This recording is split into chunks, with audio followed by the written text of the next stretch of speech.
Welcome, boys and girls. Mrs. Rodriguez here, and we are on ELA lesson number 9. But before we get started, let's find out what learning materials you're going to need. For reading, you're going to need your reading notebook or journal, an independent reading book, and a pencil. And for writing, you're going to need your writing notebook or journal and an instrument to write with, so a pencil preferably. But before we move on, let's make sure that you are ready to learn at home. Is your body still? Are your eyes looking at my screen? Are your ears listening? And is your brain thinking? And very important, is your computer charged or plugged?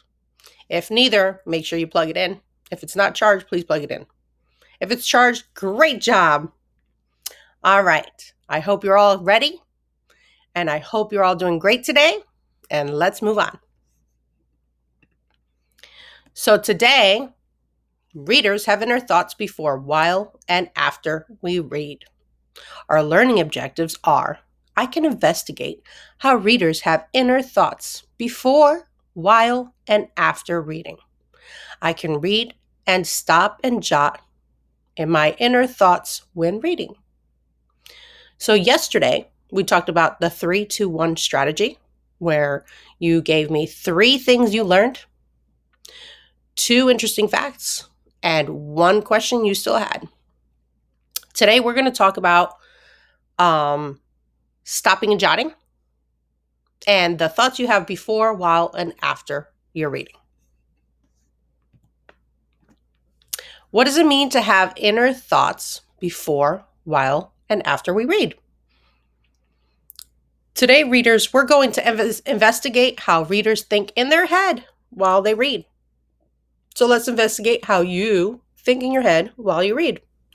When we need to be aware of our thoughts about our reading.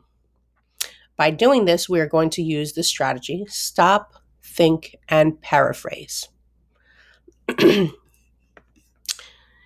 What does this mean? You stop reading, you cover the text with your hand, and you think about what you just read. Let it sink in a little bit. And then you're going to paraphrase by softly telling yourself what you read. Okay?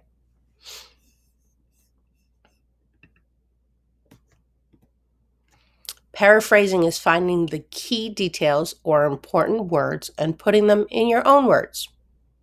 So take what you just read and put it in your own words. Monitoring means to keep track of or to check the progress of. And let's see here.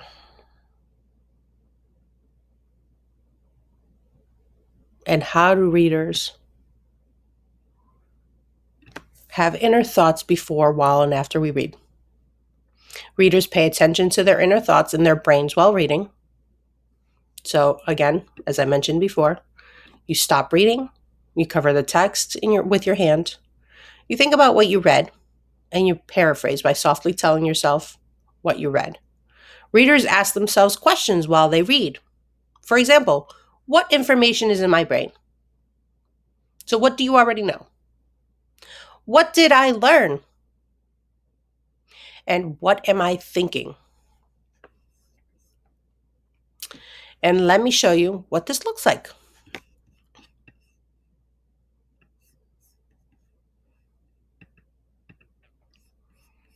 Let me model how readers have inner thoughts before, while, and after we read.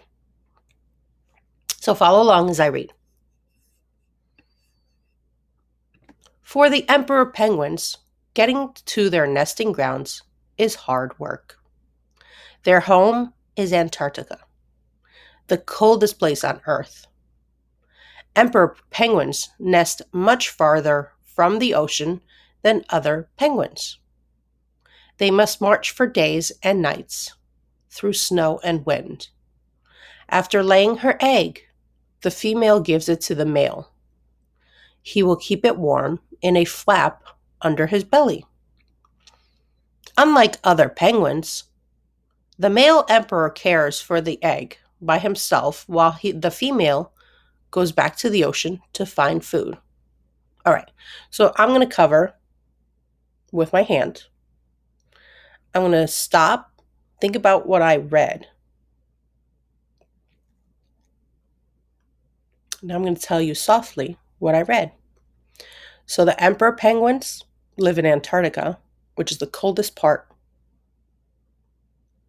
And their nests are further away from the ocean than other penguins. And the male is the one that takes care of the egg, while the female goes and looks for food. I think that about covers it. All right. How do you guys think I did? Thank you. All right, let's look at my next page here. So I use this page to write what I read. While I read about the longest march, just to let you know, this is the longest march. I learned that the emperor penguins keep their nest far from the ocean. I also learned that they go days and nights. And I just realized I need to fix my writing. All right. They go days and nights in snow and wind to get to their nests. Lastly, I read that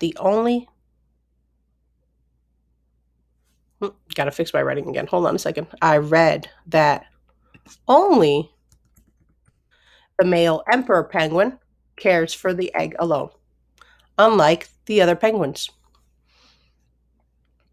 And now, as I'm telling you this, I also read, and I mentioned this to you before, that the female is the one that goes out for months to get food, while the male cares for the egg.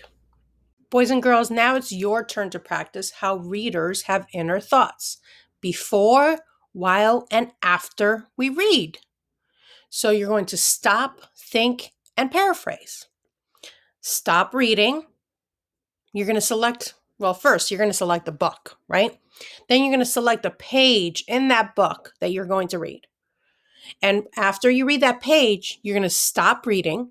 You're going to cover the page with your hand and think about what you just read.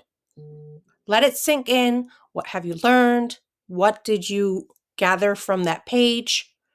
And then paraphrase by softly telling yourself what you read. And you're going to type it right in this box here. All right? And please don't remember to put in the title of the book that you read. So you're going to monitor your reading for meaning.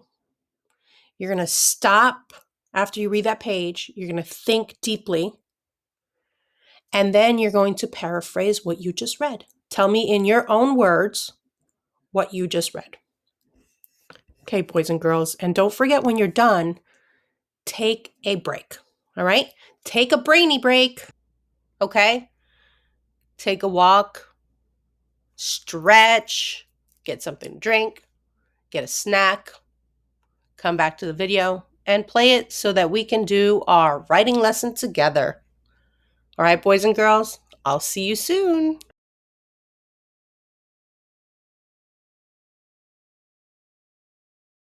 Welcome back for our writing lesson. We are on ELA writing lesson number 9. Guys, we are getting closer to the end here. I hope you've been enjoying learning with me. I sure have enjoyed learning with you. So today, our content objective is I can create text features to represent and explain information. Language objective is I'm going to use a glossary for my audience to read with purpose.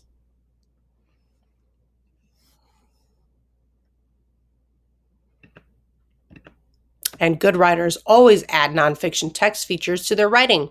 This makes their writing purposeful and the audience can understand what they are reading. So let me show you what I've done here. Yesterday, I added a diagram with labels. Today, I've added a glossary. I use words and details to help imagine what I'm telling you. So today I focused on adding an element, a text feature called a glossary. You guys are familiar with glossaries, right? They contain all the vocabulary words that we've seen throughout the book, where they are italicized, highlighted, or bolded.